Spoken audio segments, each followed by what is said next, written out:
Assalamualaikum warahmatullahi wabarakatuh.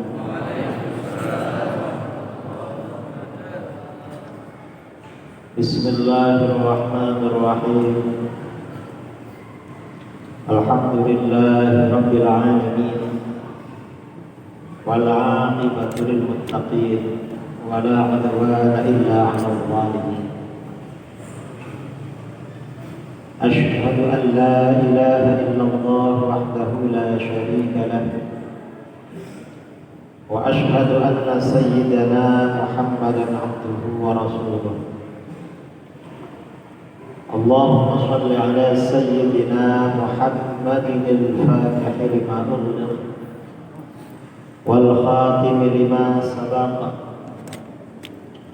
nasril haqqi bil haqq wal hadi ila siratikal mustaqim wa ala alihi wa sahbihi haqqa qadrihi wa qadarihil azim. Amma ba'du. Ma'asyira ulama'il kiram, para alim, para wali, para abi, para tengku, para asatir, para kiai, kalau ada yang saya muliakan dan saya hormati, pimpinan pengajian Tastafi daerah Medan Sumatera Utara. Medan ya, Kota Medan yang juga saya hormati, kaum muslimin dan muslimat, baik masyarakat Aceh maupun luar Aceh, dan adik-adik para santri yang juga saya hormati. Alhamdulillah pada malam ini kita bisa berkumpul di tempat yang penuh barokah ini dalam rangka ini rutinan yang Jumat per bulan, yang Jumat, yang malam Jumat ya, Sanadiyah malam Jumat. Saya ini kalau di daerah Indonesia bagian barat selalu ajaran dengan orang Aceh. Di Jakarta, saya di Jakarta menjadi ketua Dewan Pakar Tastafi. Jadi Jakarta Tastafi kalau ada acara biasanya saya pulang. Bulan kemarin, 10 hari yang lalu acaranya orang Aceh di Batam. Di Malaysia yang ngantar saya kemana-mana juga orang Aceh. Apalagi di Medan sampai ke Aceh orang Aceh semua. Jadi Aceh ini bukan sesuatu yang asing bagi saya.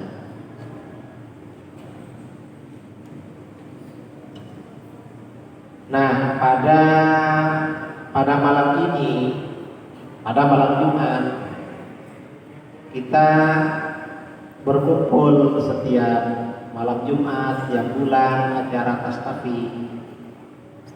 Pada zaman seperti sekarang, acara-acara seperti perkumpulan seperti Tastafi ini sangat penting. Mengapa sangat penting? Sekarang ini dunia seperti di penghujung masa, penghujung zaman atau akhir zaman. Karena akhir zaman banyak fitnah-fitnah yang dapat merubah pikiran seseorang. Orang mudah terpengaruh.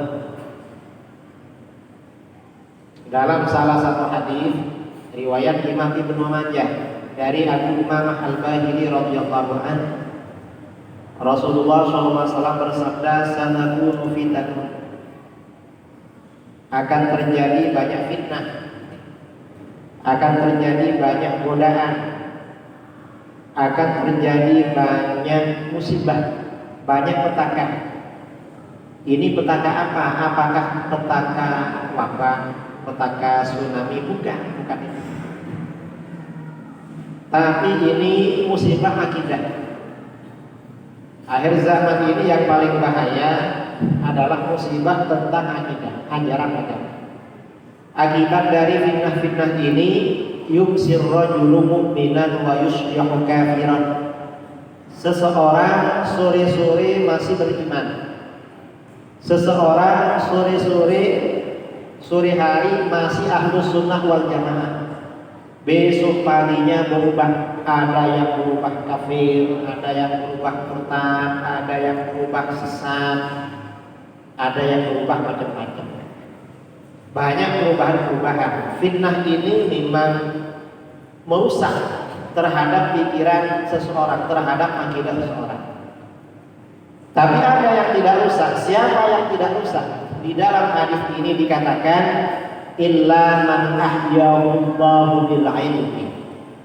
Kecuali orang-orang yang dihidupkan oleh Allah dengan ilmu. Artinya apa? Orang ini memang aktif di dalam dunia keilmuan, belajar atau mengajar. Karenanya para ulama kita di Aceh, para abu mendirikan Tastafi ini sudah sangat tepat. Mengapa? Kalau tidak ada perkumpulan keilmuan yang memang murni mengajarkan ilmu, ini bahaya. Masyarakat bisa mudah terpengaruh, terkena musibah malapetaka. Akidahnya bisa berubah. Dan yang bisa melindungi masyarakat dari perubahan ini hanya ilmu pengetahuan agama. Hanya itu. Dan ini pengaruh fitnah seperti ini dahsyat, luar biasa. Di mana-mana kita menghadapi problem. Orang-orang berbeda dengan ulama-ulama dulu, berbeda dengan para abu yang dulu, berbeda dengan leluhurnya yang dulu. Mengapa? Gara-gara tidak belajar ilmu agama. Karenanya acara Tastafi ini sangat penting. Malam ini kita berkumpul pada malam Jumat. Ini malam Jumat ya. Malam Jumat. Malam Jumat ini memang luar biasa. Mengapa luar biasa? Karena termasuk malam yang paling utama. Dalam hadis riwayat Imam Abu Dawud dan lain-lain dari Aus As-Saqafi radhiyallahu anhu, Rasulullah SAW bersabda, min afdali ayyamikum yaumul jum'ah. Di antara hari-hari kamu yang paling utama adalah hari Jumat. Jadi hari Jumat, malam Jumat, hari Jumat ini mulai malam sampai siang. Hari Jumat ini termasuk hari paling utama. Keutamaannya bagaimana? Pahala lebih besar, dilipat gandakan melebihi hari-hari yang lain. Jadi kalau di dalam sepekan, satu minggu, malam Jumat paling utama. Kalau dalam satu tahun, bulan Ramadan paling utama. Kalau satu minggu, malam Jumat. Nah, karena Jumat ini malam yang paling utama, fihi khuliqa Adam. Pada malam Jumat, Nabi Adam diciptakan oleh Allah. Pada hari Jumat, Nabi Adam ini diciptakan pada hari Jumat sore-sore. Wa fihi umidha. Ya, karena Nabi Adam ini diciptakan pada malam Jumat, maka bagaimana anak cucunya senang bikin anak malam Jumat. Mengapa? Biar seperti kakeknya, karena Nabi Adam itu sangat ganteng. Biar ganteng seperti Nabi Adam. Wa fihi umidha. Dan pada hari Jumat Nabi Adam diambil oleh Allah. Diambil, meninggal dunia pada hari Jumat. Karena hari Jumat ini hari yang utama, orang yang meninggal pada hari Jumat amina fitnatal qabri. Mata yaumal Jum'ah, satu riwayat ruqyah fitnatal qabri.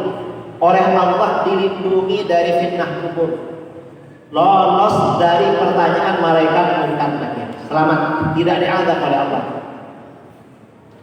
Dalam sebagian kitab ulama-ulama dulu, orang ini orang kafir Ini dari mulianya hari Jumat. Orang kafir ini kalau mati diazab di alam kubur. Tapi ada liburnya. Kapan liburnya? Malam Jumat, hari Jumat libur orang kafir. Jadi kalau berkunjung ke kuburannya orang kafir hari Jumat, mereka sedang santai.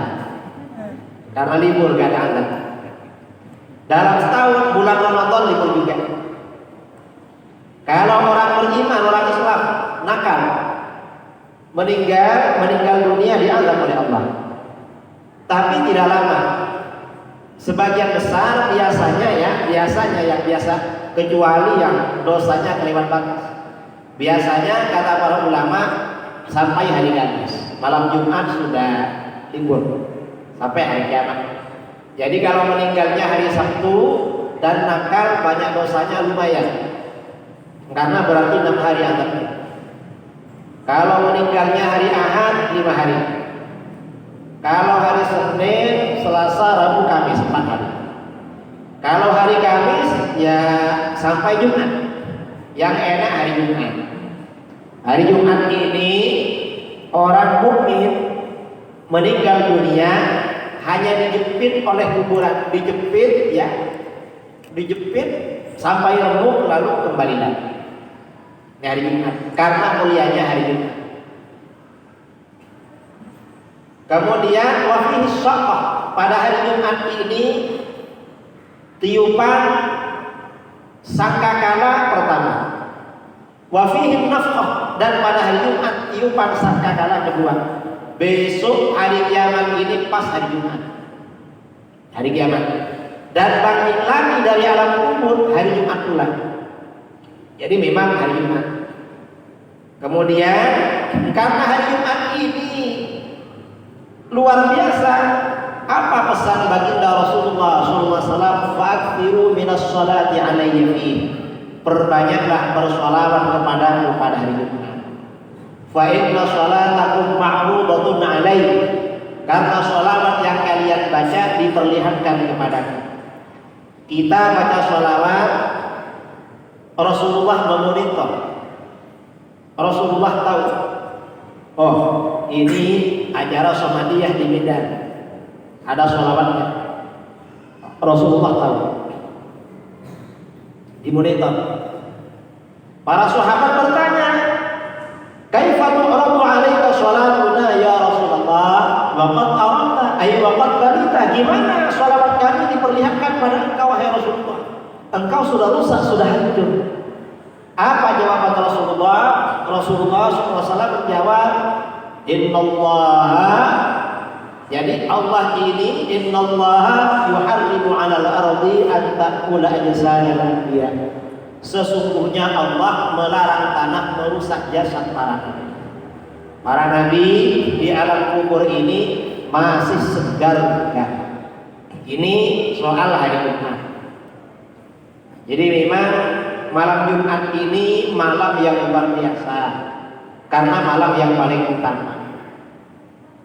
Pada malam Jumat ini banyak amalan-amalan dianjurkan, termasuk memperbanyak sholawat, baca surat Kahfi, mendoakan keluarga yang sudah meninggal, bersedekah untuk keluarga yang sudah meninggal, dan amalan-amalan yang lain.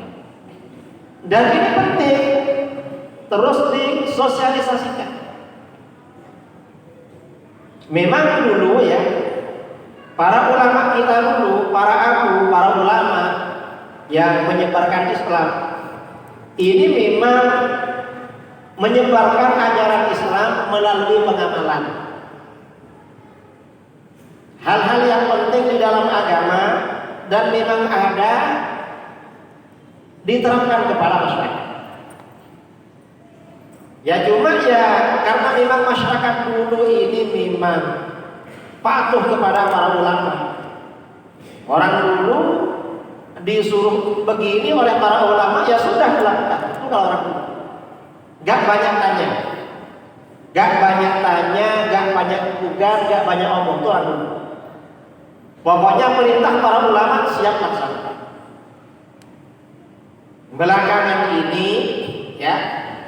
Belakangan karena zaman ini semakin akhir, banyak orang-orang bodoh, orang tidak ngerti ilmu agama tetapi gayanya pintar,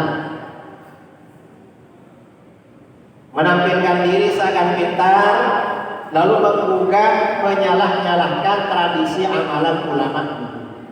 Akhirnya apa? Amalan-amalan ulama dulu disalah-salahkan, Shomadiyah disalahkan, sholawatan disalahkan, tahlil disalahkan, sedekah untuk orang mati tak ada dalil. Ini sekarang. Nah, mengapa begitu? Karena mereka tahu masyarakat sekarang ini memang semakin jauh dari ilmu agama, dari ulama. Akhirnya para ulama mengadakan acara tastafi dan acara-acara yang lain. Ini sangat penting untuk membentengi masyarakat. Kira-kira 3 tahun yang lalu, 2018, saya ada acara di Sikli. Sikli itu di mana? Pidi ya. Di Pidi. Saya disuruh ceramah mulai jam 10 sampai jam 1. Ceramahnya 2 jam, tanya jawabnya 1 jam. Sound sistemnya besar, menghadap kampung sebelah. Saya tanya sama panitia, kenapa ini menghadap ke sana? Pak Kiai, sana kampung Wahabi. Dan mereka pasti ada di rumah malam-malam, gak mungkin ada di luar. Jadi Pak Kiai ceramah sudah, nanti Pak Kiai dikasih pertanyaan, biar mereka sadar. Ini mereka. Lah terus tanya jawab, ceramahnya tanya jawab. Saya mau ceramah apa? Jangan khawatir Pak Kiai, sampai subuh gak apa-apa. Banyak pertanyaannya. Apa? Salah satu yang ditanyakan itu orang-orang Wahabi itu bilang tahlil gak ada dalil, kirim pahala gak ada dalil. Loh kok bisa gak ada dalil? Siapa yang bilang? Itu dosen saya Pak Kiai. Katanya gak ada dalil. Itu dosen bidang apa? Dosen ini banyak. Apa dosen bahasa Inggris? Apa dosen matematika? Apa dosen ekonomi? Ya pokoknya dosen didengarkan. Nah, sekarang ini ya kembali kepada hadis tadi, yang juga termasuk kritis sekarang ini, keimanan terhadap perkara gaib. Ini mulai berkurang. Perkara-perkara gaib yang dipercaya sejak guru-guru kita dulu, para leluhur kita, sekarang nggak dipercaya. Apa diantaranya? Diantaranya bahwa kepercayaan kita ya, akidah Ahlus Sunnah wal Jamaah, orang yang meninggal dunia itu sebenarnya masih hidup. Cuma hidupnya di alam barzakh. Karena mereka masih hidup, maka ada interaksi. Ada interaksi antara orang mati dengan orang yang masih hidup. Karena sama-sama hidup. Bedanya kalau kita ini hidup di alam dunia, kalau orang mati hidup di alam barzakh. Bedanya orang ini kalau nggak percaya kepada perkara gaib bahaya. Mengapa?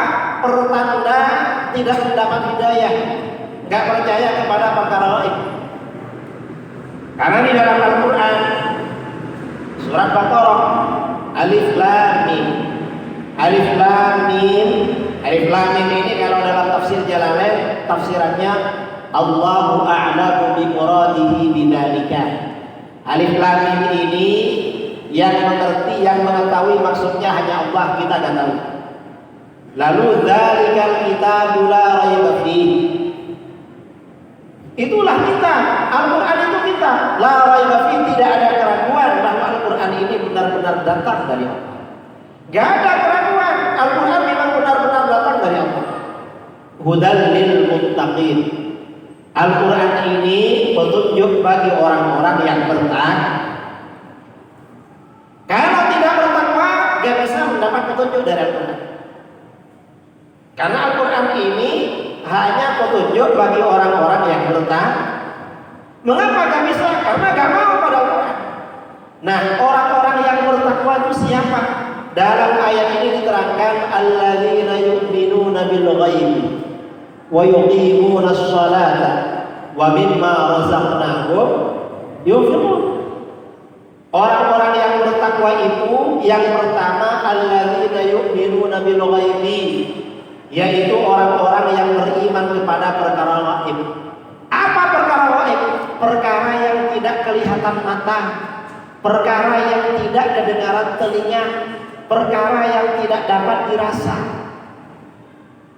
Tapi wajib percaya, termasuk perkara gaib adalah kehidupan alam barzakh. Bahwa orang mati itu sebenarnya masih hidup. Dan ini banyak dalilnya selain dalil tadi. Ayat Al-Quran yang mengisyaratkan bahwa orang mati itu masih hidup. Di antaranya adalah dalam surah At-Taubah, Allah Subhanahu wa taala berfirman, "Wa qul i'malu fasayarallahu 'amalakum wa rasuluhu wal mu'minun." Katakan Muhammad, i'malu, lakukan apa yang kalian mau. I'malu ini kata anak dayah, kata anak pondok, fil amar, perintah. Tapi ini bukan menyuruh. Apa? Ini maknanya tahdid, menakut-nakuti. Maksudnya bagaimana? Jangan semaunya berbuat. Hati-hati berbuat. Mengapa? Fasayarallahu 'amalakum. Karena Allah akan melihat perbuatan kamu. Apa yang kalian perbuat, Allah pasti melihat. Kalau Allah melihat perbuatan kita, semuanya sudah maklum.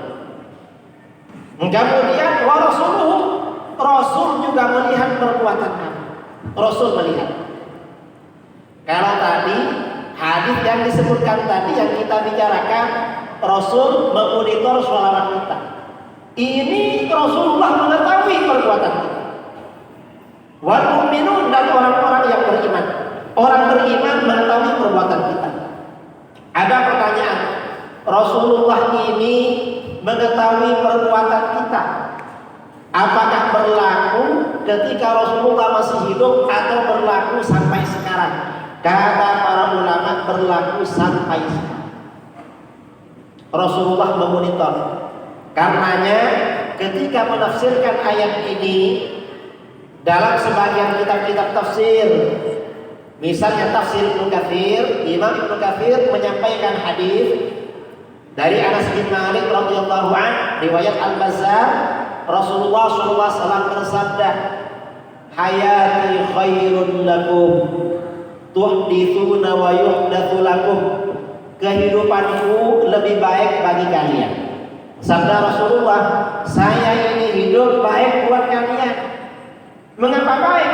Tuhditsuna wa yuhdatsu lakum. Kalian berbuat sesuatu, nanti solusinya, hukum-hukumnya disampaikan pada kalian melalui aku. Dulu pada masa Rasulullah, persoalan apapun yang dihadapi para sahabat, solusinya Rasulullah. Persoalan hukum, tanya Rasulullah. Persoalan pribadi, minta tolong Rasulullah. Gak punya uang yang mau dimakan, menghadap Rasulullah. Gak punya kurma, menghadap Rasulullah. Punya anak perempuan gak laku-laku, datang ke Rasulullah. Gak laku-laku, mau punya istri, menghadap. Semuanya Rasulullah. Solusinya Rasulullah. Ada orang sakit gak sembuh-sembuh, datang kepada Rasulullah. Apa saja solusinya Rasulullah ketika Rasulullah masih hidup. Jadi memang enak para sahabat. Nah terus, kalau Rasulullah ketika masih hidup kita enak, gimana kalau beliau sudah wafat? Rasulullah bersabda, wa mamati khairun lakum. Aku ini meninggal juga baik buat kamu.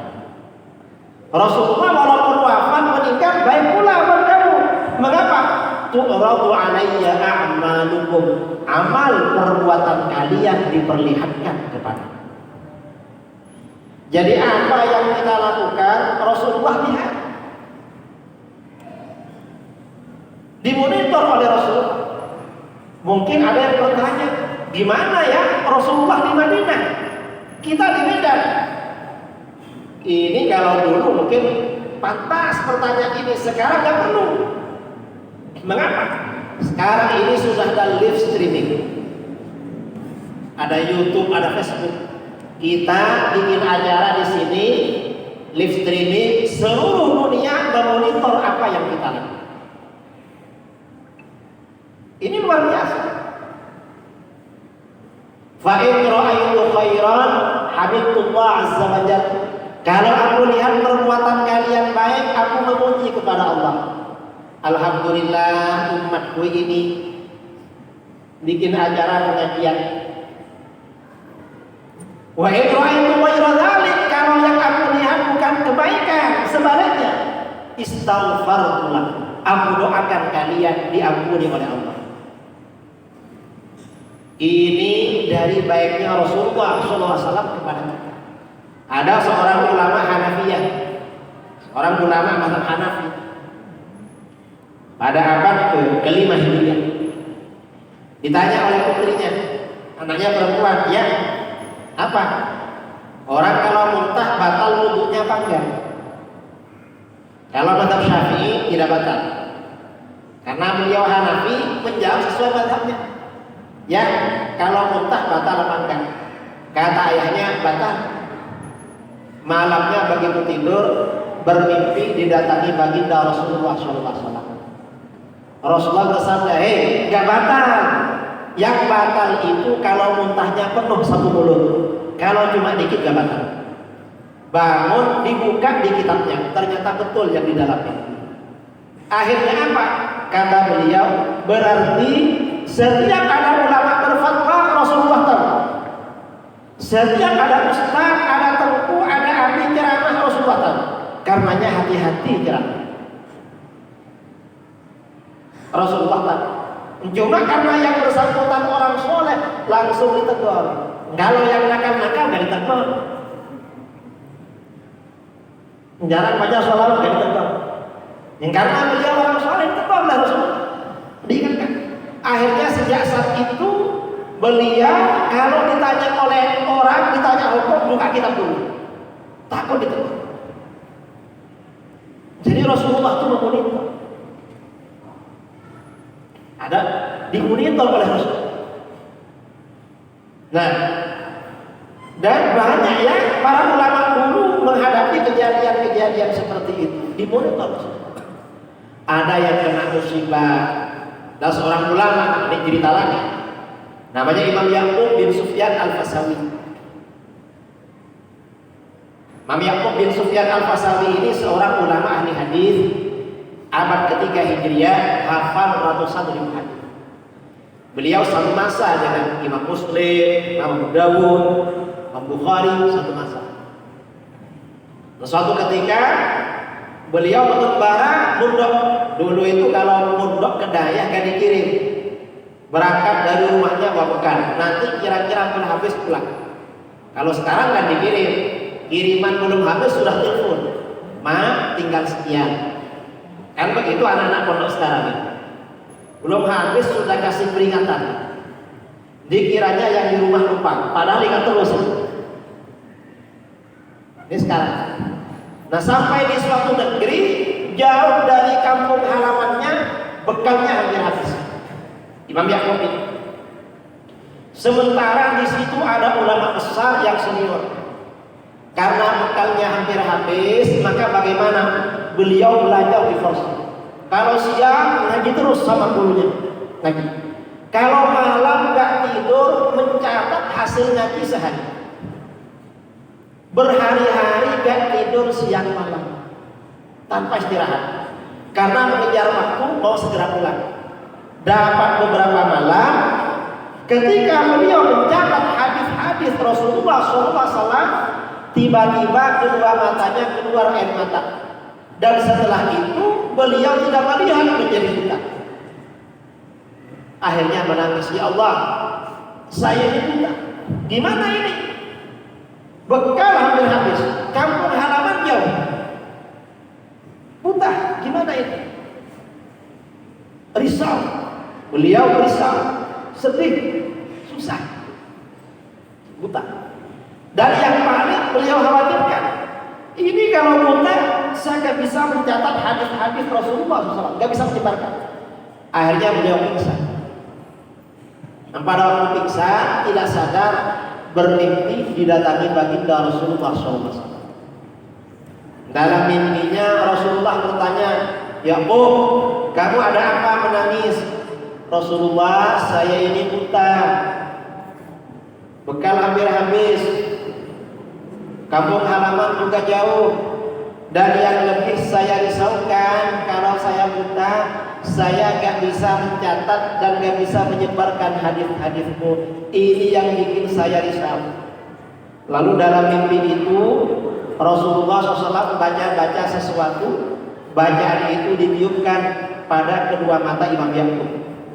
Lalu Rasulullah bersabda, Yakub, kamu habis ini bangun sudah sembuh dari buta. Akhirnya bangun sembuh lagi dari buta. Didatangi baginda Rasulullah. Nah, karena Rasulullah ini memonitor, maka bagaimana ada interaksi dengan orang yang masih hidup ini, ada interaksi. Karenanya di dalam hadis riwayat Abu Syaikh dalam kitab As-Sawab dari Abu Hurairah radhiyallahu anhu, Rasulullah SAW bersabda, "Man shalla 'alayya 'inda qabri sami'tuhu." Siapa yang bersolawat kepadaku di samping makamku, aku mendengar. Orang pergi umrah, pergi haji, ziarah ke makam Rasulullah SAW, sholat di Raudhah, lalu menghadap makam Rasulullah, mengucapkan sholawat dan salam. As-salatu wassalamu alaika ya sayyidi ya Rasulullah. Sholawat dan salam mudah-mudahan tercurahkan pada engkau wahai Rasulullah. Rasulullah mendengar, loh orang Aceh di sini tahu. Nah ini artinya apa? Motivasi agar kita ke sana. Cuma sekarang COVID nggak bisa. Motivasi. Mengapa? Masa kita nggak ingin didengar langsung? Kita ini kalau punya anak, punya orang tua, punya istri, setelah punya HP Android, video call. Tapi video call gak cukup, sekali-kali harus datanglah. Kalau cuma dari sini kan video call namanya. Loh, Kiai gak ada uang, sekarang COVID, gak bisa ke sana. Entah COVID ini ada apa enggak, gak tahu. Tapi katanya kabarnya banyak. Ya mudah-mudahan kita selamat. Amin Allahumma. Kalau gak bisa ke sana, jangan khawatir. Wa man shalla 'alayya min ba'id balyaghuhu. Siapa yang bersolawat kepadamu dari tempat yang jauh sampai kepada Rasulullah. Ini namanya interaksi. Jadi jangan dikira orang meninggal itu terus tidak ada. Kemudian di dalam ayat ini wal mu'minun, orang-orang beriman juga tahu perbuatan kamu. Pertanyaannya, yang dimaksud orang beriman tahu perbuatan kita, ini apakah orang beriman yang masih hidup atau orang beriman yang sudah meninggal? Yang pertama, orang beriman yang masih hidup, asalkan dia waliullah. Para aulia itu oleh Allah diberikan kasyaf. Kita berbuat sesuatu, ziarah pada beliau, beliau tahu perbuatan kita. Kadang kita disinggung-singgungnya, akhirnya kita malu, kadang disindir. Itu para aulia. Tapi bukan hanya itu, kata para ulama. Yang dimaksud orang beriman tahu perbuatan kita, maksudnya keluarga kita, kerabat kita, kakek nenek kita, paman bibi kita, kerabat-kerabat dekat dan jauh, guru-guru kita yang sudah meninggal dunia tahu apa yang kita lakukan. Tahu. Yang sudah wafat itu tahu. Karenanya di dalam kitab-kitab tafsir, para ulama ketika menafsirkan ayat ini menyampaikan hadis riwayat Imam Abu Ya'la, Rasulullah SAW bersabda, "Inna a'malakum tu'radu ala asyairikum wa aqaribikum minal amwat." Amal perbuatan kalian diperlihatkan pada kerabat jauh kamu dan kerabat dekat kamu yang sudah meninggal. Kita ini berbuat apa saja oleh Allah diupdate, diposting. Keluarga kita yang sudah meninggal lihat, tahu apa yang kita lakukan. Guru-guru kita yang sudah wafat tahu. Fa'in ra'au khairan istabsharu. Kalau mereka melihat perbuatan kita baik, mereka merasa senang. Loh, bagus, senang. Keluarga yang sudah meninggal senang karena perbuatan kita baik. Wa in ra'au ghaira dzalik. Kalau mereka lihat perbuatan kita tak baik, loh, ini kok nakal, ini kok wahabi, ini ikut aliran sesat, maka bagaimana qalu, keluarga kita yang sudah meninggal berdoa, Allahumma la tumithum hatta tahdiyahum kama hadaitana. Ya Allah, jangan matikan orang ini sampai Engkau berikan hidayah sebagaimana Engkau berikan hidayah pada kami. Nah, ini artinya apa? Kerabat kita yang sudah meninggal mengetahui apa yang kita lakukan karena diperlihatkan oleh Allah. Kira-kira 3 tahun yang lalu, tahun 2017, 18 ya, saya diundang ke Jakarta. Saya tanya sama yang undang, kenapa undang saya? Pak Kiai, saya ini mantan Wahabi. Cuma sekarang ikut setas wajar. Loh, kenapa ikut Wahabi? Latar belakang dari orang tua kita. Orang tua kita dekat dengan Wahabi. Istri mertua saya juga Wahabi. Bahkan ketika saya ngelamar istri saya, mertua tanya, kamu Wahabi apa saja? Kalau kamu Ahlus Sunnah, saya nggak mau, saya Wahabi. Jangan khawatir Pak, saya Wahabi pula. Ya dah, kalau kamu Wahabi, kamu cocok jadi mantu saya. Akhirnya menikah. Ya namanya Wahabi anti tahlil, anti kenduri, anti yasinan, anti swamadiyah, pokoknya anti semua. Gak ada yang mau. Lalu terus kok keluar dari Wahabi? Saya ini kiai beberapa waktu yang lalu mendengarkan ceramahnya Mas Satu Somad. Terus beliau bilang, kalau ingin tahu Ahlus Sunnah wal Jamaah, dengarkan ceramahnya Gus Ramli. Saya penasaran, siapa Gus Ramli? Saya cari di YouTube, ternyata videonya ratusan. Saya cari ceramah yang paling panjang. Ada ceramah Pak Kiai di Kuala Lumpur panjangnya 9 jam. Sebenarnya bukan 9 jam. Itu acara kuliah 2 hari. Setiap 1,5 jam istirahat. Cuma digabung jadi 9 jam. Saya cari yang paling panjang biar mantap. Dan kamu tahu siapa pesertanya di Kuala Lumpur itu? Pesertanya banyak orang Aceh. Waktu itu saya sejak diundang ke Malaysia pertama 2013, peserta yang sering mendekati saya orang Aceh. Dan saya gak boleh bermalam di hotel, paginya di rumah saya aja, jangan di hotel, di rumah orang Aceh. Akhirnya saya dengarkan itu Pak Kiai, saya beli data yang banyak, seharian nonton YouTube. Lalu terus setelah menonton itu, kok ternyata Ahlus Sunnah ini ada dalil. Kata Ustaz dulu gak ada dalilnya, ternyata dalilnya banyak. Lalu terus ya keluarlah dari Wahabi. Ngapain ikut Wahabi? Habis itu setiap saya ke Jakarta, kali ini selalu hadir. Kemudian saya ceramah tentang dalil tadi, bahwa orang mati itu tahu apa yang kita lakukan. Selesai ceramah, ya itu apa Yang dia sampaikan itu persis kejadian saya. Saya alami bahwa orang meninggal itu tahu apa yang kita lakukan. Nah gimana? Ketika saya masih Wahabi, saya sering bermimpi almarhum ayah saya dan mertua saya datang ke rumah saya, wajahnya sedih, tidak bahagia, tidak ada senyum. Terus setelah saya keluar dari Wahabi, ikut Ahlus Sunnah, ikut tahlil, yasinan, maulid almarhum orang tua dan mertua saya, datang ke rumah di dalam mimpi, wajahnya tersenyum berseri-seri bahagia. Masuk akal itu.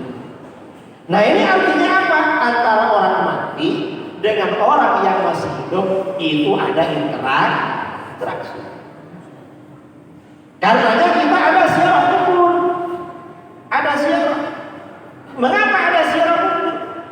Ya karena kita ziarah pada orang hidup. Kita ini jangankan ziarah, lewat saja mengucapkan salam, mereka menjawab dan tahu. Hadis riwayat Ibnu Abbas radhiyallahu anhu, la yamurru ahad ala qabri akhihi al-mu'min kana ya'rifuhu fid dunya fayusallimu alaihi illa 'arafahu wa radda 'alaihi salam.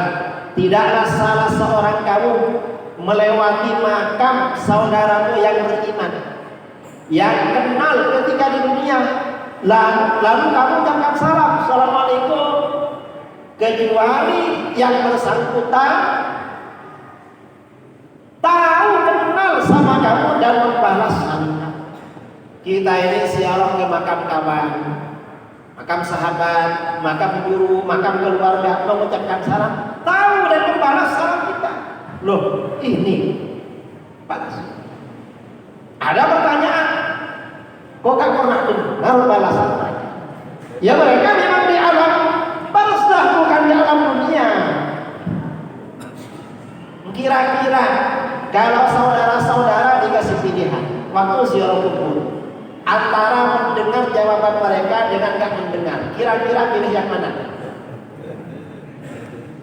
Pilih mendengar apa pilih gak dengar? Pilih gak dengar. Mengapa? Kalau kita ini dengar, kira-kira apa yang terjadi? Paling gak lari dan mungkin bertaubat, gak ke kuburan lagi. Mengapa? Karena kita takut mati. Kita ini takut mati. Mengapa takut mati? Kita ini banyak dosa dan cinta dunia. Coba kita ini dosa gak punya, gak cinta dunia, ingin mendengar, ingin berdialog, ingin mendengar lagi. Ini apa? Karenanya sebagian ziarah kubur itu ada yang tujuannya li'ada'il huquq, memenuhi kewajiban. Mengapa? Misalnya orang yang meninggal itu guru kita, saudara kita, kerabat kita, kawan kita, ketika masih hidup berhak kita kunjungi, setelah meninggal berhak, dan mereka senang dengan kehadiran kita. Hadis ya di dalam kitab Syarhus Sudur, Rasulullah SAW bersabda, ana summa yaqulul mayyitu fil qabri idza zarahu man kana yuhibbuhu fid dunya. Paling senangnya orang mati di alam kubur apabila dikunjungi oleh orang yang dia cintai ketika masih hidup. Kita ini punya orang tua di Aceh, karena sukses di Medan, tiap 2 minggu dikirim uang. Atau anak kita kerja di Jakarta, kerja di Batam, tiap 2 minggu kirim uang pada kita yang sudah tua-tua di sini. Senang apa gak senang? Senang. Kalau sewaktu-waktu anak kita yang di Jakarta datang bersama keluarganya dan anaknya ke sini, kira-kira tambah senang atau bagaimana? Tambah senang. Orang mati juga begitu.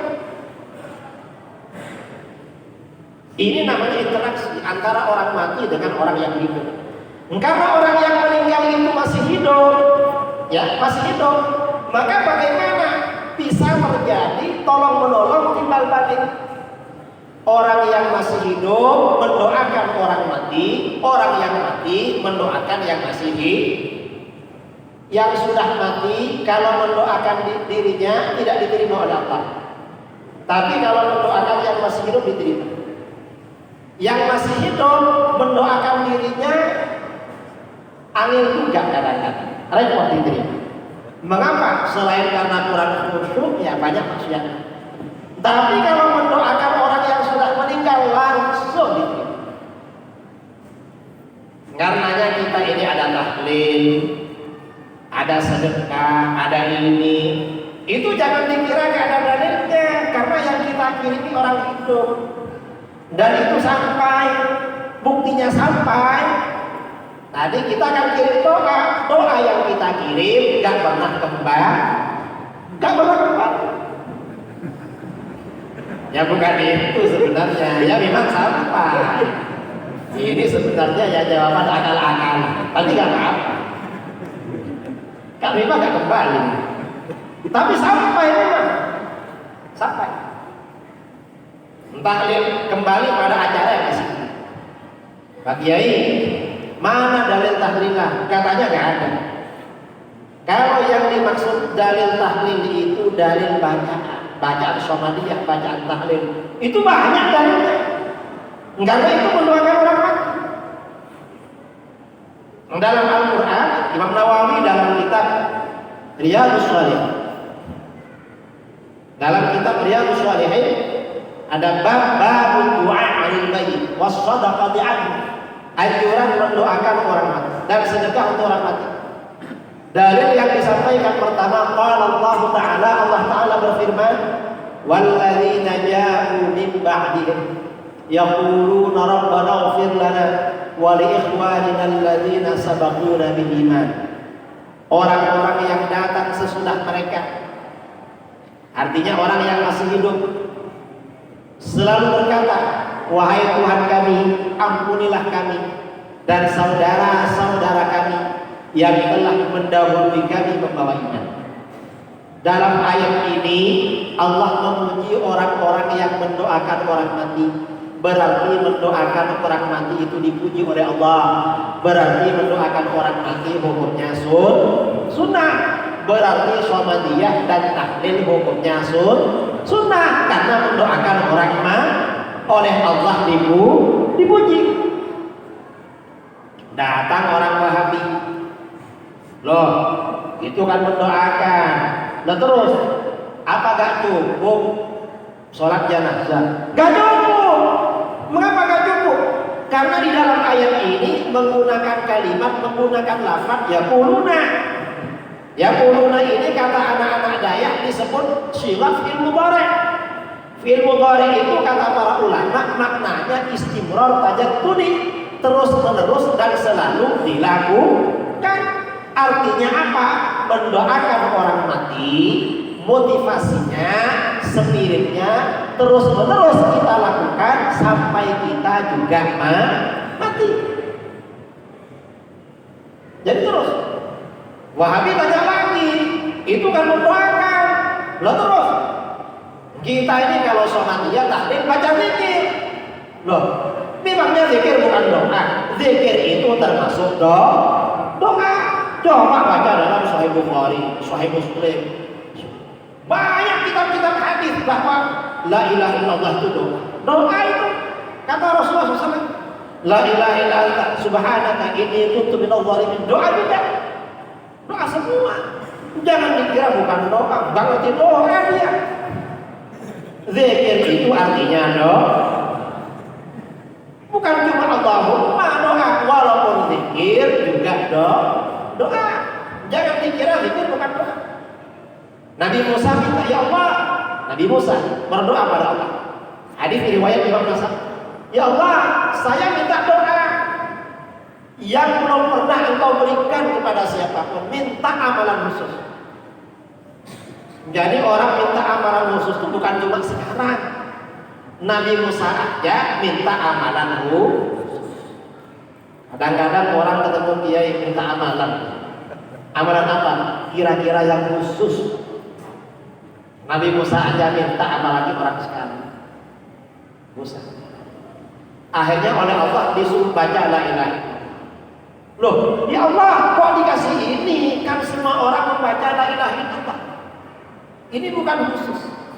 Lalu jawaban Allah, Musa, kamu tahu la ilaha illallah. Seandainya la ilaha illallah itu ditimbang di satu timbangan, lalu di sebelahnya langit dan bumi jadi timbangan, la ilaha illallah lebih berat daripada langit dan bumi. Jadi yang kita baca ini sebenarnya pahalanya lebih berat daripada langit dan bumi. Jangan dikira bukan doa. Wahabi tanya lagi, apa pernah Rasulullah mendoakan pakai zikir? Memangnya enggak pernah? Kalau pernah kenapa? Ya pernah lah. Dikiranya mendoakan orang mati pakai zikir, dikiranya ulama Aceh pertama kali. Bukan ulama Aceh, bukan ulama Melayu, bukan ulama Jawa, bukan ulama Padang, bukan ulama Kalimantan, tetapi siapa? Baginda Rasulullah. Itu tahlil Rasulullah. Jangan dikira tahlil itu gak ada dulu. Hadis ya, hadis riwayat Imam Ahmad, riwayat Al-Baihaqi dari Jabir bin Abdullah Al-Ansari radhiyallahu anhu. Kata Jabir, kharajna ma'a Rasulillah sallallahu alaihi wasallam ila Sa'd bin Mu'adz yauma mauti. Kami pergi bersama Rasulullah SAW menuju kediaman sahabat Sa'd bin Mu'adz pada hari beliau meninggal dunia. Falamma shalla alaihi Rasulullah sallallahu alaihi wasallam, setelah Rasulullah mensolatkan jenazahnya, thumma dufina, lalu beliau dimakamkan, wa sumiya alaihi turab, tanah kuburannya diratakan dengan tanah. Jalasa Rasulullah sallallahu alaihi wasallam fawqa qabri. Rasulullah masih duduk di atas kubur. Rasulullah enggak langsung pergi. Apa yang dilakukan? Faqala subhanallah tawilan. Lalu Rasulullah membaca subhanallah dalam waktu yang lama. Subhanallah, subhanallah, subhanallah, subhanallah. Fasabbahna ma'ahu. Para sahabat juga baca subhanallah. Lama. Thumma qala Allahu akbar. Lalu Rasulullah baca Allahu akbar. Allahu akbar, Allahu akbar, Allahu akbar. Fakabbarna ma'ahu. Para sahabat baca Allahu akbar. Dalam satu riwayat Rasulullah baca la ilaha illallah. Para sahabat baca. Falamma syarafa. Setelah selesai membaca, Rasulullah berhenti. Qilalah, sebagian sahabat bertanya, ya Rasulullah, ma lam tusabbih fa tukabbir. Hai Rasulullah, kenapa engkau tadi baca subhanallah, baca Allahu akbar, gak langsung pergi? Apa jawaban Rasulullah? Rasulullah menjawab, laqad tadayyaqa ala hadzal 'abdis salih qabruhu. Hamba Allah yang soleh ini tadi benar-benar dijepit oleh kuburan. Orang soleh dijepit kuburan. Kira-kira yang gak soleh seperti kita gimana? Kata para ulama, hadis ini tentang kuburan yang paling mengerikan. Hadis ini ngeri. Mengapa? Sa'd bin Mu'adz ini wafatnya karena kena senjata musuh pada waktu perang. Cuma meninggalnya selesai perang. Dan yang mensolatkan jenazahnya Rasulullah. Yang mensolatkan Rasulullah. Dan ketika Sa'd bin Mu'adz ini meninggal, Rasulullah bersabda, ihtazzal 'arsy bi mauti Sa'd. Arasy bergoncang karena meninggalnya Sa'd. Mengapa arasy bergoncang? Arasy ini senang menyambut kedatangan ruhnya Sa'd. Orang itu kalau senang gak enak diam. Saudara misalnya anaknya kerja di Batam atau belajar di Jakarta, mau pulang, sejak pagi sudah gak bisa tidur, sebentar tidur. Arasy ini karena ruhnya Sa'd akan datang, goncang semua. Walaupun begitu dijepit oleh anak. Kita ini gimana? Untuk melepaskan jepitan itu, Rasulullah bersama para sahabat perlu baca zikir yang lama hatta farajallahu anhu, hingga Allah melepasnya dari jepitan. Karenanya kata para ulama, zikir yang kita baca untuk orang mati itu bermanfaat. Jangan dikira nggak bermanfaat.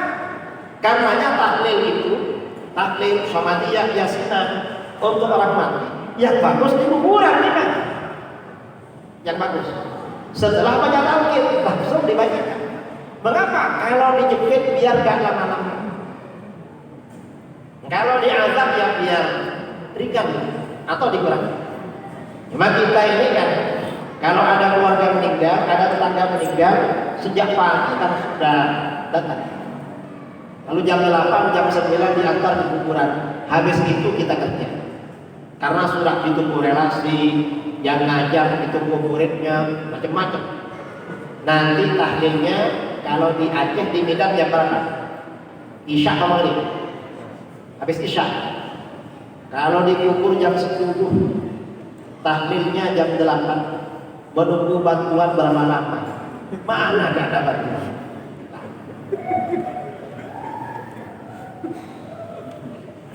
Artinya apa? Jangan dikira gak ada dalil. Alam barzakh ini penting ya. Nah sekarang ini bilang gak ada dalil, banyak dalil-dalil terus yang disampaikan kadang gak melakukan. Ya karena gak dapat hidayah, gak beriman pada perkara itu. Lalu terus, karena orang meninggal ini sebenarnya masih hidup, tidak hanya menerima manfaat dari zikir, dari sedekah juga. Imam Nawawi dalam kitab Riyadhus Shalihin ketika membicarakan sedekah untuk orang mati menyampaikan hadis riwayat Bukhari Muslim dari Aisyah radhiyallahu anha, anna rajulan atan Nabiy sallallahu alaihi wasallam faqala, seorang laki-laki datang pada Nabi sallallahu alaihi wasallam. Laki-laki tersebut lalu berkata, "Ya Rasulullah, inna ummi uftulitat nafsaha wa lam tusib." Hai Rasulullah, ibuku tiba-tiba meninggal dunia dan tidak sempat berwasiat. Wa uraha law takallamat tasaddaqat. Saya kira seandainya ibuku sempat berkata-kata pasti bersedekah atau wasiat untuk sedekah. Afalaha ajrun in tasaddaqtu anha. Apakah ibuku dapat pahala kalau aku bersedekah untuk beliau? Apa jawab Rasulullah? Rasulullah menjawab, "Nah, iya. Ibumu dapat pahala kalau kamu bersedekah untuk ibu." Nah, ini artinya apa? Sedekah untuk orang mati itu sama. Jangan dikira kesombong. Begitu dalil ini disampaikan bahwa sedekah untuk orang mati sampai, ada orang Wahabi dari Pinang, tetangganya aja. Mana Pinang ini? Malaysia. Kirim video melalui YouTube. Apa kata dia? Gak apa-apa sedekah untuk orang mati. Siapa yang melarang? Loh, kan kamu yang melarang. Kok tanya? Enggak, gak apa-apa. Tapi jangan pakai kenduri, jangan pakai makan, jangan pakai minum. Pakai apa? Kalau mau sedekah untuk orang mati, bangun masjid, bangun menasah, bangun madrasah. Loh, suruh bangun masjid. Dari mana uangnya? Ya gak ada uang. Dan masjid di kampung-kampung sudah ada. Kalau bangun lagi gak ada jamaahnya. Masjid yang ada saja sudah kurang jamaahnya. Kadang imamnya gak ada. Saya ini sering kalau kemana-mana pas waktunya sholat berhenti. Mungkin karena pakai songkok bawa serban. Saya kemana-mana naik mobil, naik pesawat bawa serban. Tujuannya apa? Gantinya masker biar gak masuk angin. Kalau kedinginan menutupi wajah. Biasanya begitu. Pakai serban disuruh jadi imam. Ternyata gak ada imam. Ini disuruh bangun masjid lahan. Ini mereka. Dan jangan dikira para ulama menganjurkan, merekomendasikan, melegalisir sedekah makan, sedekah minum. Jangan dikira gak ada dalil. Mengapa sedekah yang paling dianjurkan oleh para ulama itu makan dan minum? Karena di dalam kitab-kitab fikih, ya, dalam Fathul Mu'in, Fathul Wahab, Al-Iqna, Mu'nil Muhtar, semuanya mengatakan afdalus sadaqah al-ma, sedekah paling utama adalah air. Ini paling utama, maksudnya paling besar pahala. Nomor 2 di bawah minuman adalah makan. Karena paling utama. Mengapa sedekah air paling utama? Hadis riwayat Imam Abi Dawud dari Sa'ad bin Ubadah radhiyallahu anhu.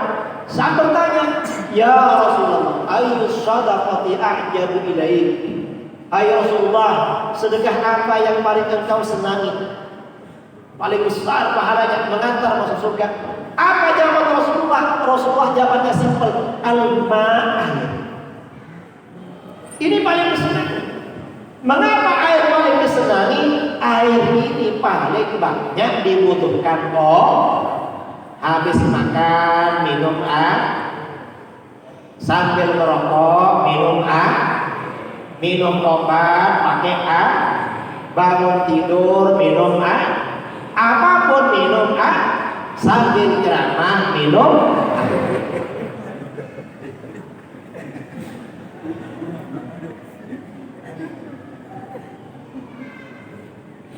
Ini sedekah paling utama, makanya diminum. Dan jangan dikira sedekah air itu tidak penting. Kadang-kadang gara-gara sedekah air dosa besar diampuni oleh Allah. Besar-besar. Hadis riwayat Bukhari Muslim dari Abu Hurairah radhiyallahu anhu. Rasulullah sallallahu alaihi wasallam bersabda, "Bainama kalbun yutifu bi raqiyatin qad kana yakuluhu al-'atash." Ketika seekor anjing mengelilingi sumur, anjing itu benar-benar hampir mati karena kehausan. Idra'athu baghiyun min baghaya Bani Israil. Tiba-tiba pelacur Bani Israil melihat. Ini Rasulullah bercerita umat sebelum Islam Bani Israil. Ada pelacur pulang kerja. Pelacur ini biasanya kerjanya malam, siang pulang. Perjalanan pulang, di Timur Tengah itu padang pasir ya, panas. Di perjalanan pulang melihat anjing mengelilingi sumur hampir mati kehausan. Hatinya merasa iba, kasihan. Karena merasa kasihan, fanaza'at luqah. Pelacur itu melepas sepatu. Dulu pelacur pakai sepatu. Sekarang ya pakai apa gak tahu. Setelah lepas sepatunya, turun ke dalam sumur.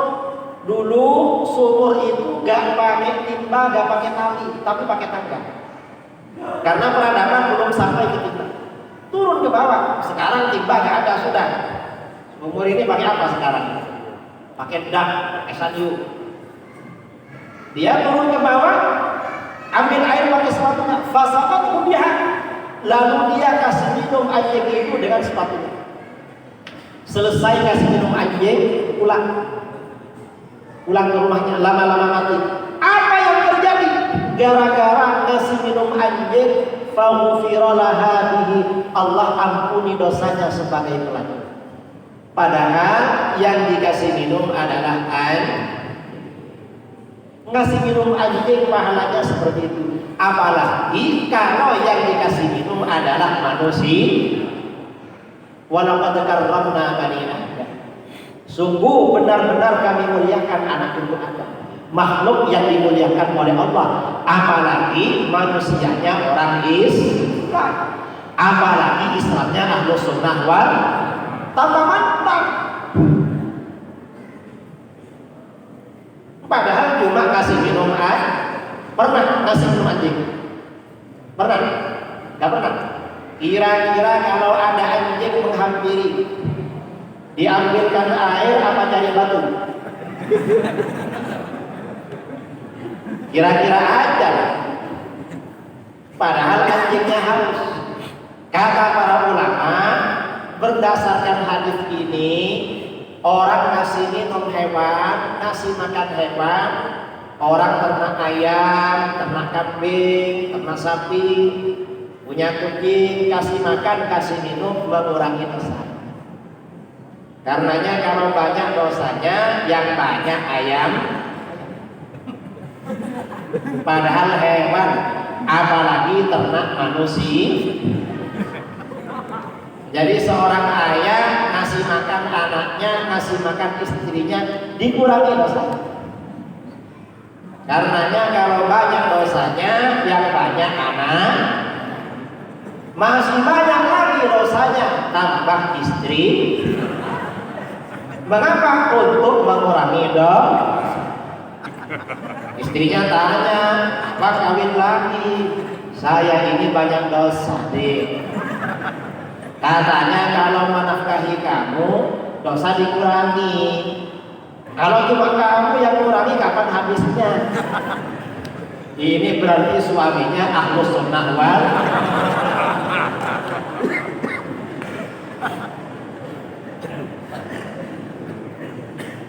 Jangan dikira ngasih minum gak penting, besar pahala. Yang kedua, selain ngasih minum, yang juga besar pahalanya adalah sedekah maka di bawahnya kasih sedekah. Karena di dalam hadis riwayat Bukhari Muslim dari Abdullah bin Amr bin Al-As, seorang laki-laki bertanya, "Ya Rasulullah, ayyul Islam khair?" Hai Rasulullah, amalan apa di dalam Islam yang paling baik, besar pahalanya mengantar masuk surga? Apa jawab Rasulullah? Rasulullah menjawab, "Tu'imut ta'am," kamu kasih makan orang. Artinya apa? Ngasih makan orang pahalanya paling banyak. Alhamdulillah kalau urusan ngasih makan ini, insya Allah orang Aceh nomor 1 di Indonesia. Mengapa? Saya ini kalau ke Medan naik mobil sampai ke Banda Aceh, setiap berhenti di warung makan gak pernah bayar. Bukan yang ngantar yang bayari, biasanya yang punya warung ngajak foto-foto lalu gratis. Ini kalau di Aceh. Di daerah lain kadang-kadang. Tapi kalau Aceh itu kan mungkin karena sebab banyak yang kenal saya. Loh ini Pak Kiai. Akhirnya ngajak foto-foto lalu dikeluarkan semua barang dan nggak bisa bayar. Ini sedekah paling utama. Dan ini pahalanya besar. Seberapa besar pahala sedekah makan? Kata Sayyidina Ali bin Abi Thalib radhiyallahu anhu, diriwayatkan oleh Imam Ibnu Abi Dunya dalam kitab Al-Ikhwan, la an ajma'a ikhwani ala sha'in aw sha'in ahabbu ilayya min an akhruja ila suqikum fa u'tiqa nasamatan. Seandainya aku mengundang makan orang-orang pada satu sok atau 2 sok makanan. Satu sok itu nisabnya zakat fitrah, beras 2 kilo 2 on. Kalau 2 sok 4 kilo setengah. Orang Indonesia standarnya 1 kilo cukup makan 10 orang. Kalau 1 sok atau 2 sok berarti undangan antara 20 sampai 50 orang. Kata Sayyidina Ali, seandainya saya mengundang makan antara 20 sampai 50 orang, itu pahalanya lebih aku senangi daripada aku pergi ke pasar lalu membeli budak lalu aku merdekakan. Artinya apa? Ngasih makan orang sekian pahalanya lebih utama daripada memerdekakan budak. Padahal budak sekarang gak ada. Dan kalaupun ada harganya mahal. Berapa harganya? Kira-kira seharga kijang Innova. Ternyata ngasih makan 30 orang, 40 orang sama dengan sedekah kijang Innova. Jangan dikira gak bisa. Dan ngasih makan ini, orang yang senang ngasih makan dapat melembutkan hati. Senang para ulama, senang beribadah, senang kebaikan, kasih makan. Mengapa? Dalam hadis riwayat Imam Ahmad dari Abu Hurairah radhiyallahu anhu, anna rajulan yashku ila Nabi sallallahu alaihi wasallam qaswata qalbi. Seorang laki-laki mengadu kepada Nabi sallallahu alaihi wasallam karena hatinya keras. Rasulullah, gimana hati keras? Ingin lembut. Kalau ada nasihat masuk dari telinga yang kanan, keluar dari yang kiri. Apa jawab Rasulullah? Rasulullah sallallahu alaihi wasallam menjawab, "Idza aradta ayyarina qalbuk." Kalau kamu ingin hati kamu menjadi lembut, fa'at'imil miskin. Kamu yang senang kasih makan orang miskin. Ngasih makan orang miskin dapat melembutkan hati. Alhamdulillah. Orang Aceh itu kalau mengadakan maulid di Kuala Lumpur, ambilnya berapa? 17. Masih ada sapinya kan? Kemarin di Batam itu berapa? Yang hadir di Batam. Ramai yang hadir. Aceh masih makan. Yang kedua, selain ngasih makan, yang juga dapat melembutkan hati, wamsah raksal yatim, usap kepala anak ya. Orang Aceh ada tradisi usap kepala anak yatim. Bulan apa biasanya? Hah? Muharram. Maulid. Bulan mengusap kepala yatim itu maksudnya simbol kasih sayang. Bukan cuma diusap, setelah diusap dompetnya dibuka. Kalau cuma usap aja, orang Aceh 220 lalu usap-usapan, kasihan diusap. Cuma diusap, ikut rambutnya. Setelah diusap, dompetnya buka, lalu kasih uang yang paling kecil. Mengapa? Karena masih anak-anak. Kecuali kalau mamanya masih muda, kasih yang besar. Mengapa kasih yang besar? Kasihan janda muda biar gak sering keluar rumah. Janda muda ini kalau keluar rumah jadi fitnah. Mengapa? Banyak yang nyapa. Tapi jangan cuma bulan maulid, usap kepala yatim. Yang lebih sering biar benar-benar lemah. Wah, sulit Pak Kiai kalau sering. Kalau ingin gampang, ya ada caranya, adopsi anak ya. Kalau diadopsi sering. Bukan boleh sama mamanya. Enggak boleh. Kalau enggak boleh, mamanya adopsi dulu. Nanti dapat anak. Ini namanya beli satu gratis. Kan sering di SMS itu. Kalau lewat di depannya burger, depannya apa, beli satu gratis. Sama dengan ini. Ini pasti gratis satunya. Biar ini untuk melembutkan hati, bukan untuk apa. Kemudian ini sedekah makan. Kadang-kadang sedekah makan itu walaupun kecil menyebabkan dosa besar diampuni oleh Allah. Dalam hadis riwayat Ibnu Hibban, dalam sahihnya hadis sahih dari Abu Dzar Al-Ghifari radhiyallahu anhu, Rasulullah SAW bersabda, "Ta'abbada 'abdun min Bani Israil, fa'abadallaha fi shawmatihi 60 'aman." Ada seorang Bani Israil beribadah di langgar pribadi atau di menasah pribadi, di pondok pribadi, menasah pribadi, gak keluar-keluar 60 tahun. Kalau siang berpuasa, kalau malam sholat, berdoa, menangis, 60 tahun gak keluar. Fa'amtaratil ard, dapat 60 tahun turun hujan lebat, hujan lebat. Setelah hujan lebat, fahtarat, suasana menjadi hijau. Karena suasana menjadi hijau di sekitarnya, fa'ashrafar rahib min shawmatihi. Ahli ibadah tersebut mengintip dari menasahnya delanggar, loh sudah hijau, banyak pohon-pohon. Faqad, lalu dia berkata dalam hatinya, law nazaltu wa dzakartullah lastantu khairan. Coba saya turun dari menasah ini, dari langgar ini, lalu berzikir kepada Allah di antara pohon-pohon, tumbuh-tumbuhan yang hijau-hijau ini. Karena mensyukuri karunia Allah, pasti pahalanya semakin mantap. Fanazala, akhirnya dia turun. Wa akhadha ma'ahu raghif amir raghifain. Dia bawa bekal 1 atau 2 potong roti. Karena puasa dia, roti tahu dalam hatinya. Wiritan. Dia teguh, seorang teguh. Tirakat di menasah 60 tahun enggak keluar. Fa bainama huwa yamshi yadhkurullah, ketika dia sedang berjalan sambil berzikir, idlah yadhkur ra'atun, tiba-tiba berjumpa dengan seorang perempuan. Laki-laki ketemu perempuan, kira-kira apa yang terjadi?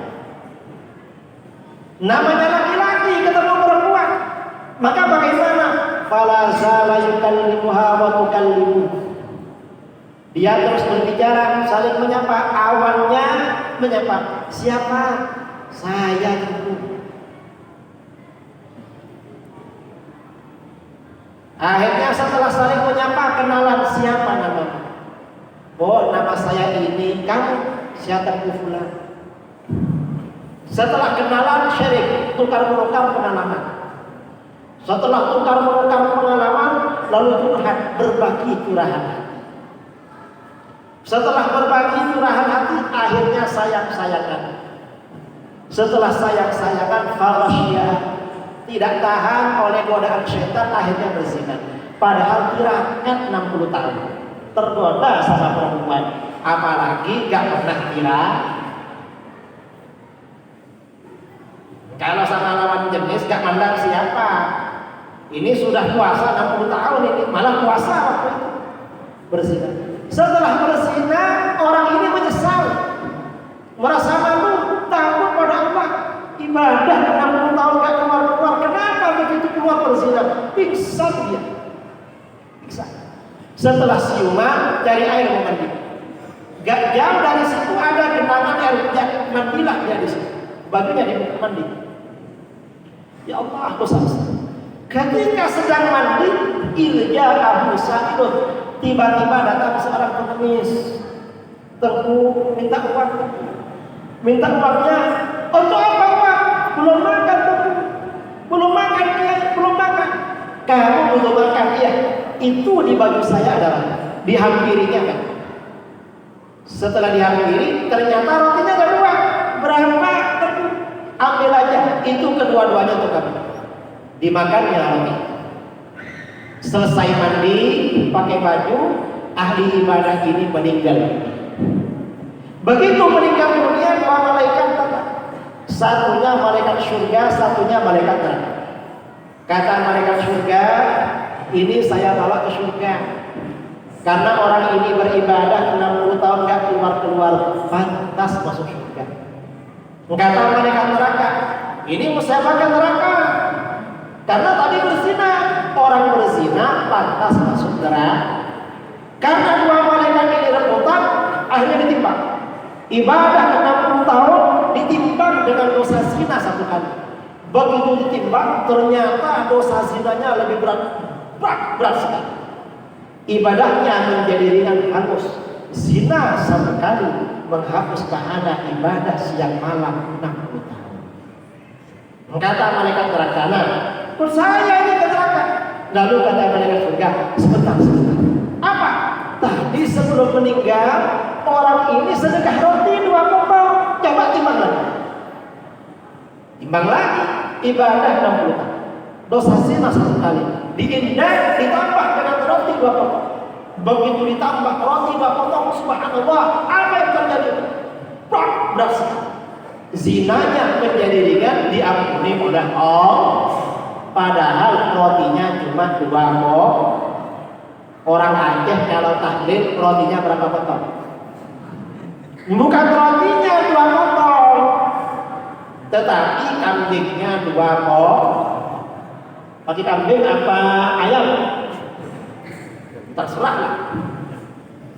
Nah, ini artinya apa? Sedekah makan itu walaupun kecil, kadang-kadang menyebabkan dosa besar diampuni oleh Allah. Tapi jangan salah paham hadis seperti ini. Jangan gagal paham. Gimana? Oh, berarti dia gak apa-apa berzina. Yang penting habis itu bawa air ke masjid, bawa roti ke masjid, bawa makanan. Bukan begitu. Hadis ini motivasi memperbanyak sedekah minum dan sedekah makan. Maksudnya itu. Iya, kalau habis berzina sempat, kalau habis berzina langsung mati, ya haruslah ibadahnya. Jangan salah paham. Ini perlu ya. Nah, ini artinya apa? Bahwa orang yang mati, yang meninggal itu sebenarnya masih hidup. Dan orang mati ada interaksi dengan orang yang masih hidup. Karenanya bisa dibantu dengan doa, juga bisa dibantu dengan sedekah. Jangan dibilang nggak ada dalil. Banyak dalil. Ini yang perlu kita tahu. Karena ini malam Jumat. Malam Jumat itu kalau orang Islam biasanya sedekah makan pada tetangga. Mengapa? Sedekah untuk orang mati yang meninggal, untuk keluarga yang meninggal. Cuma sekarang kadang ditinggalkan. Mengapa? Karena pulang kerja sampai malam nggak sempat sedekah. Kalau dulu kan sore sudah di rumah, pagi kerja, habis zuhur pulang. Sekarang siang malam kadang-kadang. Karenanya ini tradisi-tradisi, amalan-amalan dari ulama dulu jangan sampai ditinggalkan, karena semuanya ada dalilnya ada di dalam Al-Quran dan hadis. Nah, ini pokok-pokok tausiah yang bisa sampaikan pada malam ini, mudah-mudahan bermanfaat. Tapi ini masih ada tanya jawab, cukup ya? Masih ada pertanyaan atau cukup? Ada? Oh, karena sudah, kalau ada pertanyaan ya silakan. Saya kembalikan kepada moderator untuk membaca pertanyaan. Silakan. Bismillahirrahmanirrahim. Bapak Ibu yang dimuliakan Allah Subhanahu wa taala, dikarenakan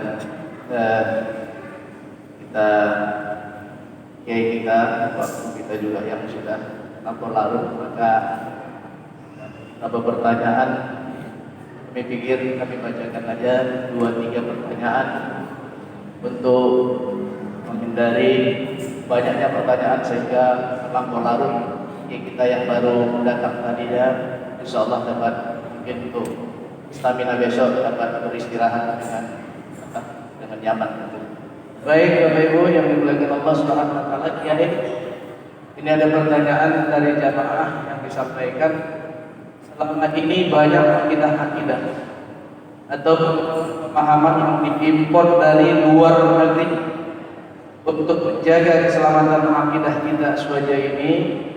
Kira-kira caranya untuk mengantisipasi jangan sampai akidah kita ini tercemar dan sampai kita ini hancur, bagaimana kiai? Ini yang pertama. Kemudian bagaimana cara kita membedakan aliran Syiah dan Wahabi, dan bagaimana mendeteksi Syiah karena Syiah punya akidah taqiyah tersebut? Mohon penjelasannya kiai. Kemudian pertanyaan yang terakhir,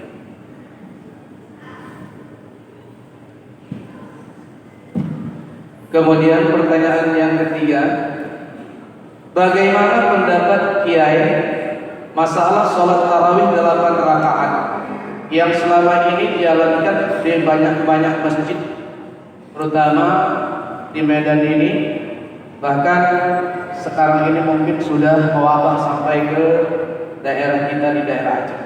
Apakah kita pengikut Ahlus Sunnah wal Jamaah mengikutinya atau lebih baik tidak mengikutinya? Saya rasa Pak Ibu sekalian, ini pertanyaan 3 yang insya Allah mudah-mudahan kita dengarkan penjelasan dari kiai kita untuk menghindari panjangnya waktu yang sudah larut ini. Demikian kiai. Assalamualaikum warahmatullahi wabarakatuh. Assalamualaikum warahmatullahi wabarakatuh.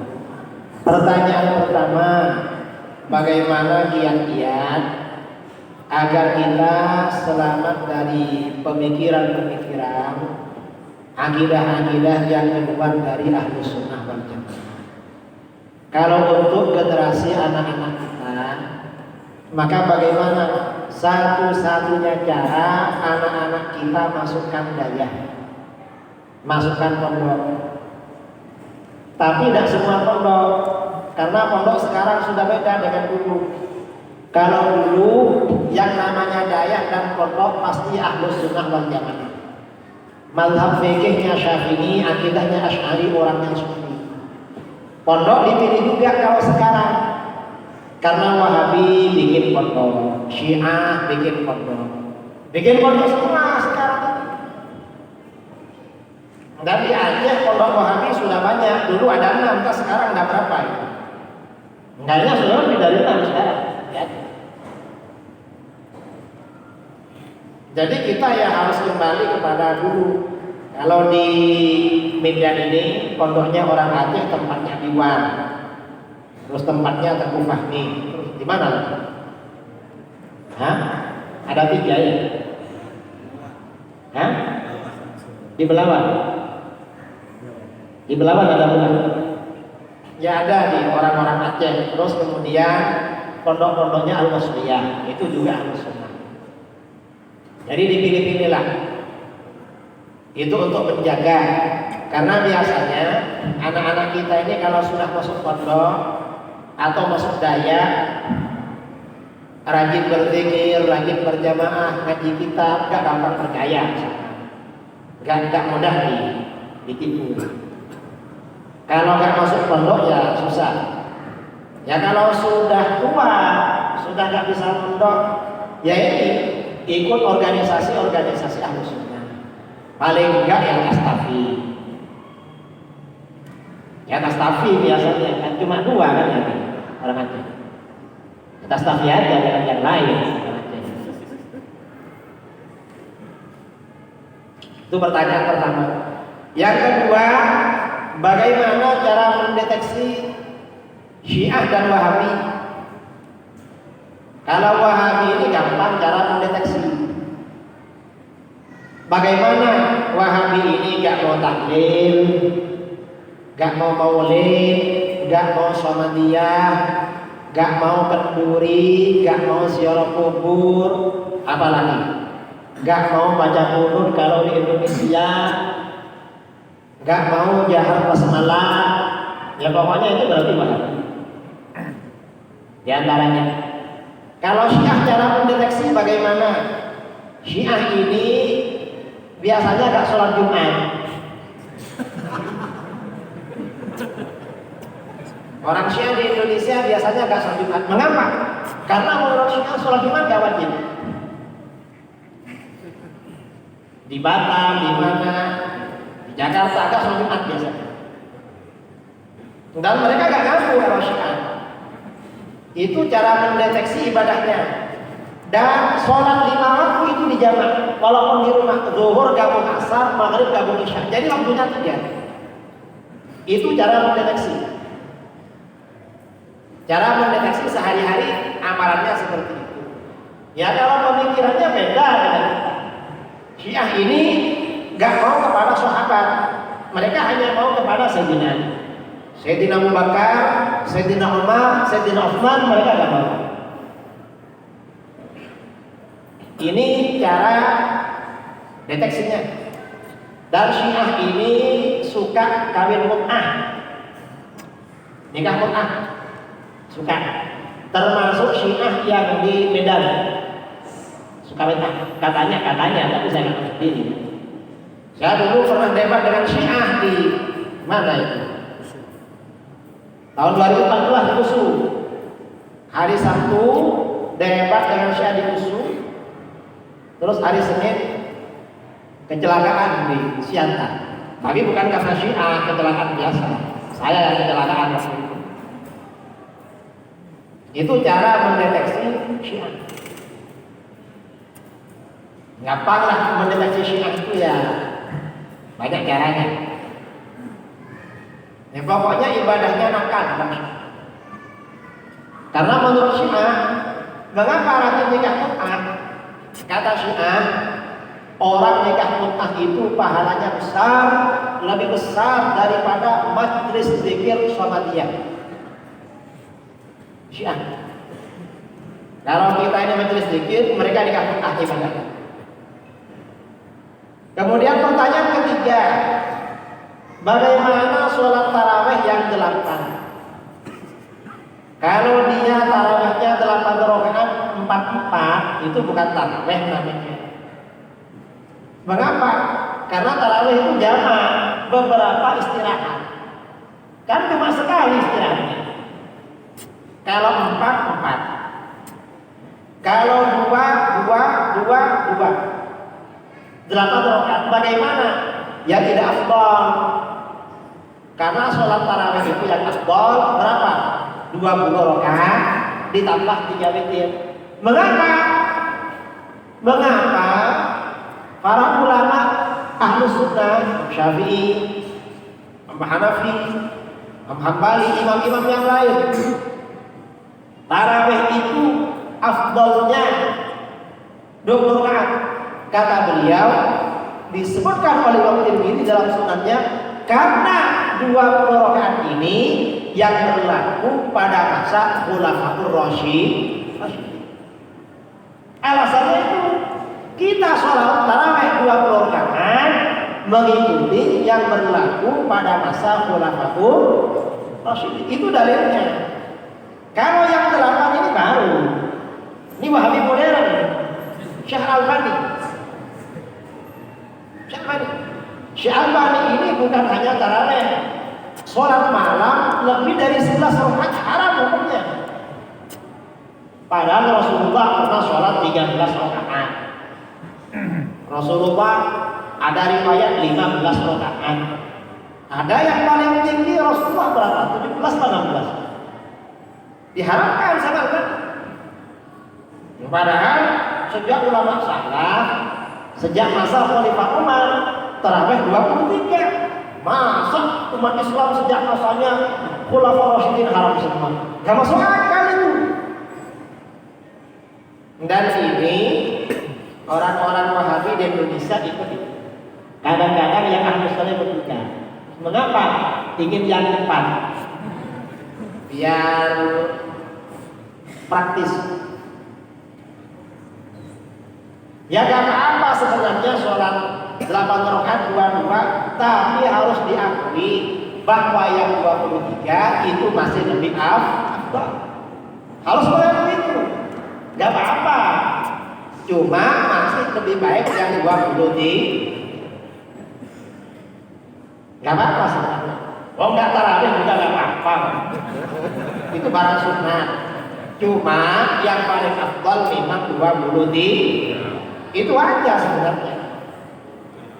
Dan ini ya sudah banyak dalilnya diterangkan oleh para ulama, banyak dalilnya. Kadang-kadang ada yang tanya Pak Kiai, ada yang tarawih 8 rakaat tapi santai, panjang. Yang 23 tapi cepat. Itu lebih afdal yang mana? Ya ini namanya yang ditanya sama-sama gak bener. Mestinya 23 tapi santai. Ini yang bikin repot jawabannya. Atau santai tapi 23. Sama gak bener itu sebenarnya. Kita disuruh mempertimbangkan yang sama-sama kurang tepat. Repot jawabannya. Yang lebih afdal 23 tapi santai. Tapi tergantung jamaah ya. Kalau komunitas jamaah kita ini siangnya kerja, kalau misalnya 23 cepat mereka datang semua, tapi kalau lambat banyak yang nggak datang, kata para ulama lebih afdal yang 23 cepat. Mengapa? Untuk memperbesar, untuk meramaikan syiar, agar semuanya dapat fadilahnya jamaah. Yang masih merasa kurang lama, sholat lagi di rumahnya. Sholat tahajud. Yang masih kurang lama, jadi begitu. Karena menjaga syiar Ramadan. Saya kira itu ini ya, dari pertanyaan-pertanyaan tadi yang bisa saya jawab. Pertanyaan cukup 3, karena semuanya dari tadi sudah dijawab semua dari awal. Mudah-mudahan bermanfaat. Dari saya kurang lebihnya mohon maaf. Yang sebesar-besarnya. Wassalamualaikum warahmatullahi wabarakatuh.